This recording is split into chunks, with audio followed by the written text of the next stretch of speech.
Voilà, alors je vais essayer de vous faire un petit mini-show, mais alors assez court, sur un sujet fondamental, essentiel. C'est la confusion que font beaucoup de gens entre le budget d'un État et le budget d'un ménage.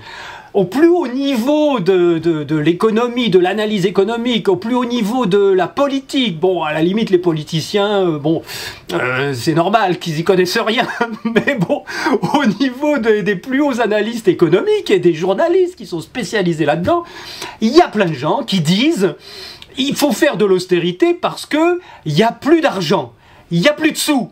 Voilà ce qu'on entend. Alors, il faut quand même comprendre que il y a une notion qui est agrégée complètement, qui est complètement unie à la monnaie et à l'émission monétaire, c'est la souveraineté. Alors, qu'est-ce que c'est que la souveraineté ? C'est quand une partie de la population, alors ça peut être un État, ça peut être le roi, ça peut être le prince, ça peut être un dictateur, ça peut être un secteur particulier de l'économie, quand un souverain existe, il s'arroge, il s'attribue des droits, des pouvoirs régaliens. Les pouvoirs régaliens, justement, ça vient, la racine de régalien, ça vient du mot roi, quoi, quelque chose qui est royal. Les pouvoirs régaliens, il y en a trois principaux, c'est la sécurité, intérieur et extérieur, c'est-à-dire que le roi qui a mis des frontières autour d'un territoire et qui a déclaré, voilà, là-dedans ça m'appartient et ce sont mes sujets qui vont travailler pour moi, le roi, à l'intérieur de son territoire, déclare « je vais vous protéger, voilà, je vais vous protéger de l'extérieur, des méchants, des agressions, des invasions, et je vais également vous protéger les uns des autres, parce que comme vous êtes foncièrement méchants, et que si vous n'avez pas une autorité au-dessus de vous, vous allez vous battre, et ça va être la guerre de tous contre tous, donc moi, je vais créer une police, une armée, des tribunaux, des prisons, de manière à ce que vous soyez sages, à ce que vous vous teniez tranquille et qu'il y ait la sécurité intérieure aussi. Voilà, ça c'est le privilège régalien de la sécurité. Le deuxième privilège régalien, c'est la justice, c'est-à-dire que évidemment, comme vous allez vous disputer les uns contre les autres, malgré les lois que je vais édicter et malgré la police, les prisons, toutes ces menaces que je vais vous faire subir, il y en a quand même entre vous qui vont se bagarrer, qui vont se faire des procès, donc voilà. Moi, comme je suis le roi, je prends le monopole de la justice. Donc c'est moi qui vais rendre la justice. Si je suis l'État, c'est moi qui, par mes lois, mes tribunaux, mes prisons, vais rendre la justice, punir, récompenser les gentils, punir les méchants. Et le troisième privilège régalien, c'est l'émission monétaire. Pourquoi est-ce que c'est important au point que ça soit un des attributs de la souveraineté ? Pour une raison très simple, c'est parce que celui qui émet la monnaie à coût zéro ou à coût nul. À l'époque même des pièces d'or, évidemment, il suffisait d'accaparer les mines d'or, de mettre des esclaves à bosser dans les mines d'or pour fabriquer des rondelles frappées à mon effigie de roi, de prince ou d'État, et évidemment je pouvais émettre des tonnes de pièces d'or. Et avec ces pièces d'or, moi, État, roi ou secteur privilégié de la société, de l'économie, je peux évidemment émettre ces unités monétaires, vous faire croire que c'est de la richesse que je distribue et donc vous demander du travail en échange. C'est ça le privilège de la monnaie. C'est le privilège d'émettre des unités monétaires à coût nul, sans travail, sans produire quoi que ce soit d'autre, et de recevoir contre cette émission monétaire le travail de la population qui m'appartient, que je contrôle, qui travaille donc pour moi. Donc le privilège régalien de la monnaie, il est extrêmement important et il confère à celui qui le possède ou qui l'a acquis la souveraineté de fait.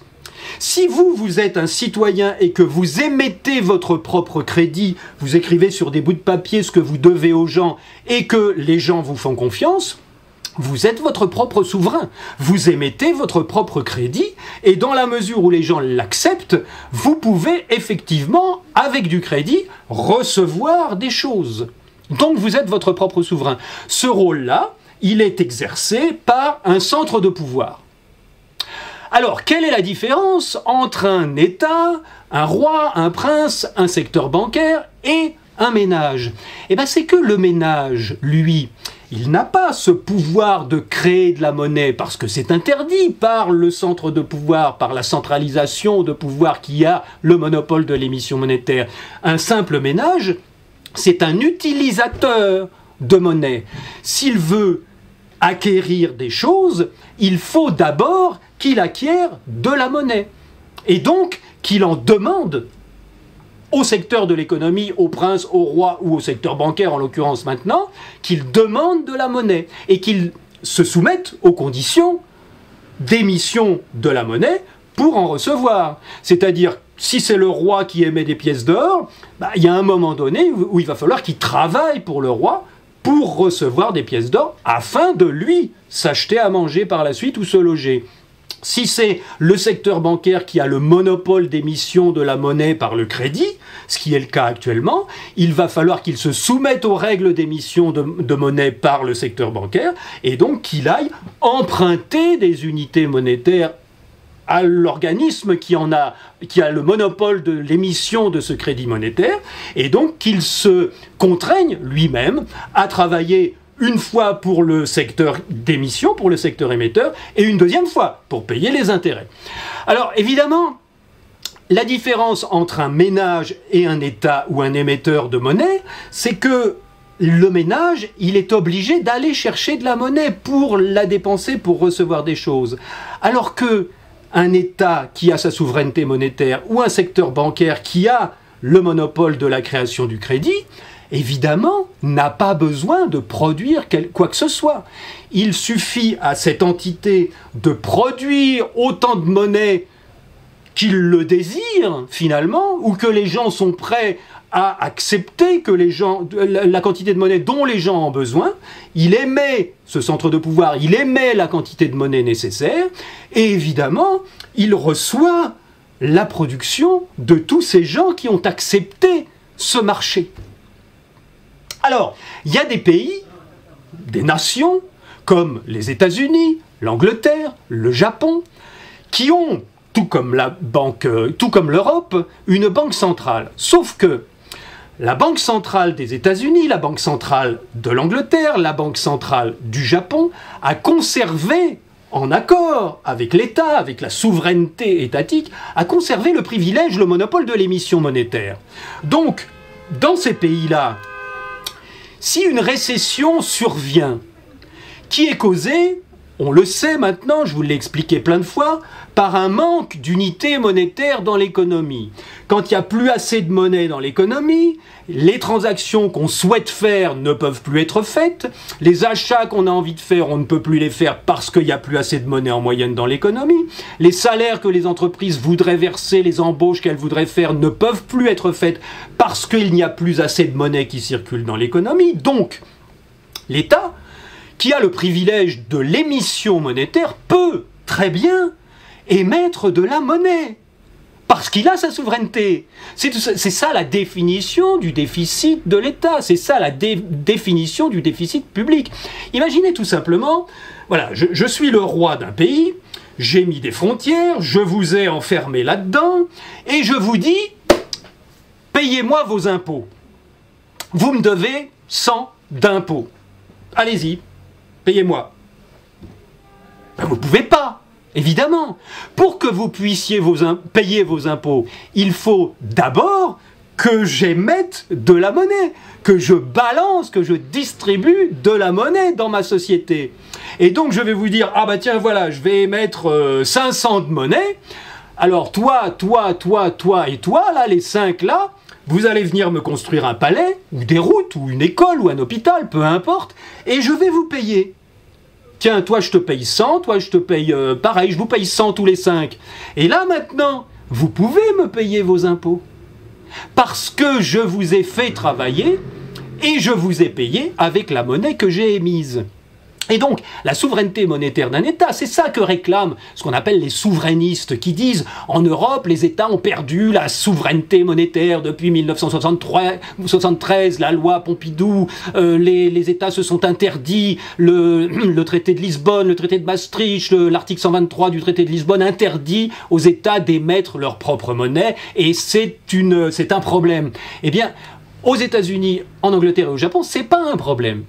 Et c'est peut-être pour ça que les États-Unis en particulier reprennent un petit peu de croissance. C'est parce que leur banque centrale a le pouvoir de créer de l'argent ex nihilo et de le distribuer dans l'économie. En l'occurrence, il le distribue uniquement au secteur bancaire. C'est ce qu'on appelle, je vous en ai parlé la semaine dernière, le quantitative easing. Et donc, les banques qui ont émis plein de monnaie dans l'économie sous forme de crédit bancaire, et cette monnaie-là, elle est sur les comptes bancaires des gens, mais les gens, ils n'arrivent pas à rembourser leur crédit, donc les banques sont en menace de faire faillite d'un point de vue comptable.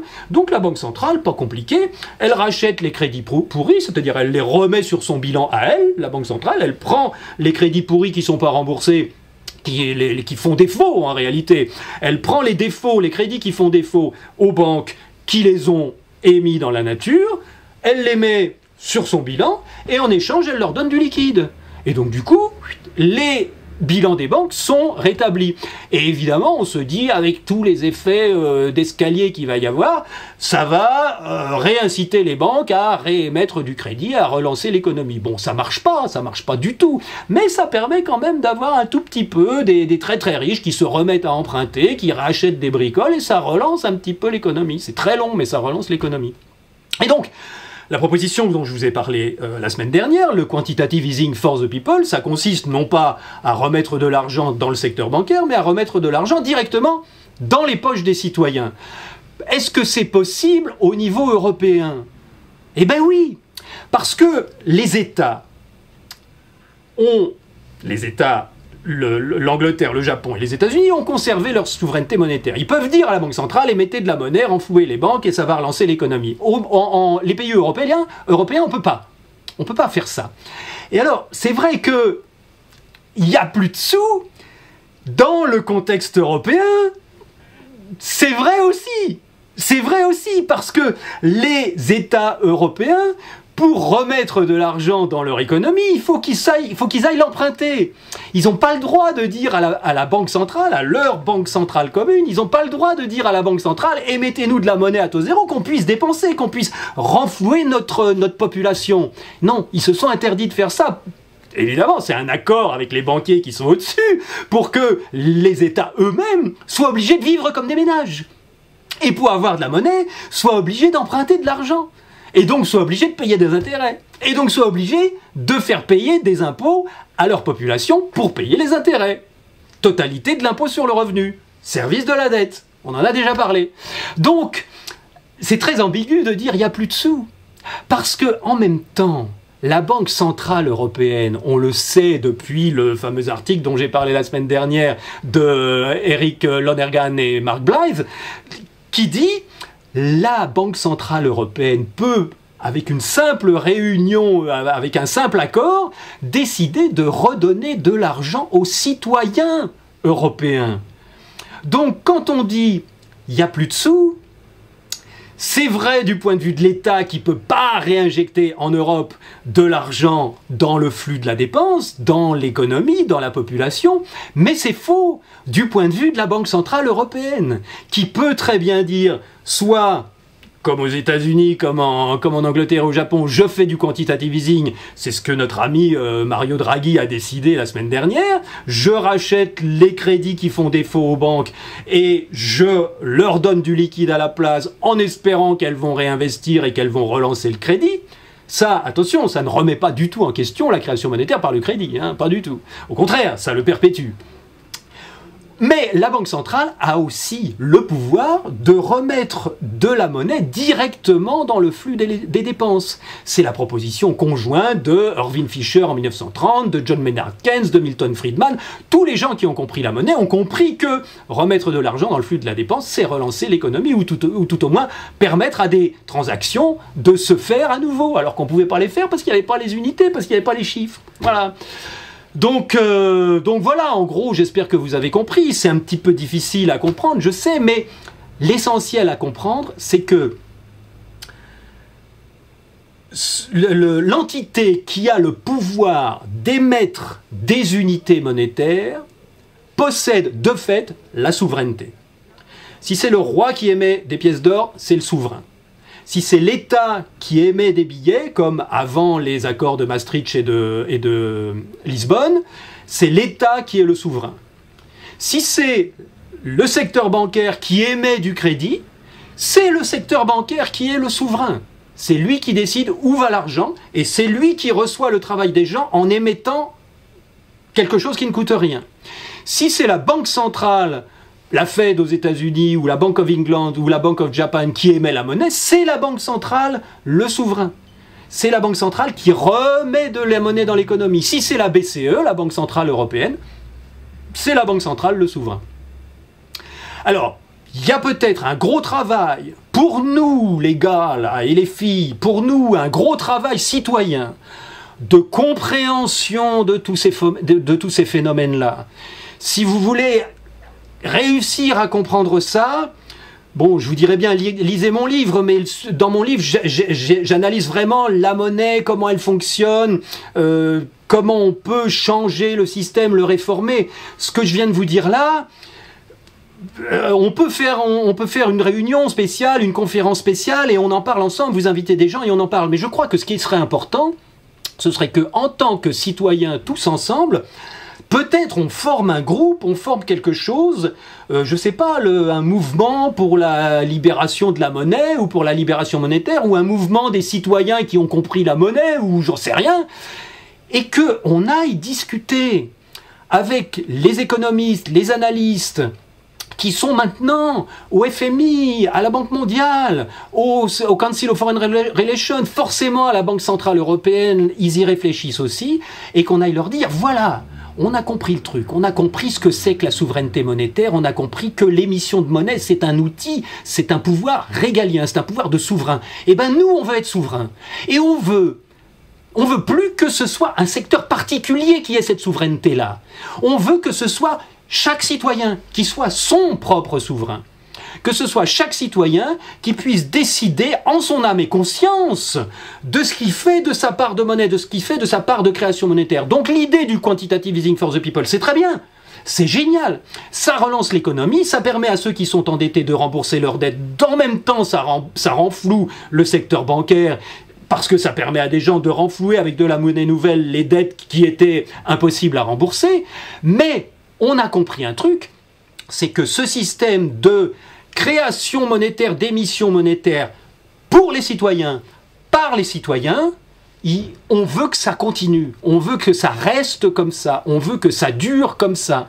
Et on veut que cette part de monnaie qu'on reçoit, elle soit calculée de manière...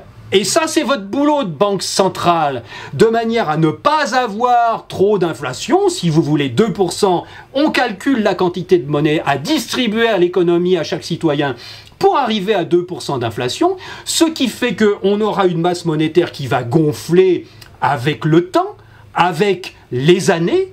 Et nous, on demande simplement que la part de monnaie qui est distribuée, qui est calculée chaque année et qui est distribuée uniformément à chaque citoyen, elle soit une proportion constante de cette masse monétaire, de manière à ce que personne ne soit lésé. De manière à ce que, quand la masse monétaire va augmenter, eh bien la part de masse monétaire qu'on reçoit augmente aussi dans la même proportion. Voilà, que le rapport entre la masse monétaire totale et la part que chacun reçoit reste identique, reste le même. Comme ça, tout le monde a toujours la même chose, qu'il arrive en 2015 ou en 2035, ça sera toujours pareil. Alors évidemment, on aura une masse monétaire qui va gonfler, on aura peut-être un petit effet sur les prix, en principe, d'après Lord Adertoner, pas plus que quand on fait du quantitative easing, c'est-à-dire 0, et on aura en tout cas un effet sur la recherche, sur la créativité, sur l'innovation. Et Dieu sait si on a besoin d'innovation. Le fait de distribuer le crédit aux choses qui fonctionnent et qui rapportent, ça n'a pas tendance à favoriser l'innovation. Le fait de distribuer le crédit, c'est-à-dire la monnaie, à chaque citoyen, on aura peut-être le droit de faire ce qu'on veut. Comment pourrait-on contester le droit pour chaque citoyen de décider en son âme et conscience ce qui est le mieux pour lui ? Et qu'est-ce qui empêche qui que ce soit de faire de l'information pour expliquer à chaque citoyen ce qui est mieux pour tel groupe, ce qui est mieux pour telle région, ce qui est mieux pour tel pays ? on refait de la démocratie par en bas, avec le nerf de la guerre, avec la distribution d'unités de crédit. Je reçois, la société me fait confiance, et en échange, je lui donne ma vie. Je lui donne en garantie du crédit qu'elle m'accorde, je lui donne toute ma vie. Je reçois ma part de confiance et je mets en garantie mon existence même. Voilà, c'est ça un revenu d'existence, c'est ça la définition. Voilà, bah écoutez, je vous remercie, j'étais un petit peu plus long que prévu. Donc, je vous fais des gros bisous à toutes et à tous, et à tout bientôt. Ciao, ciao, ciao.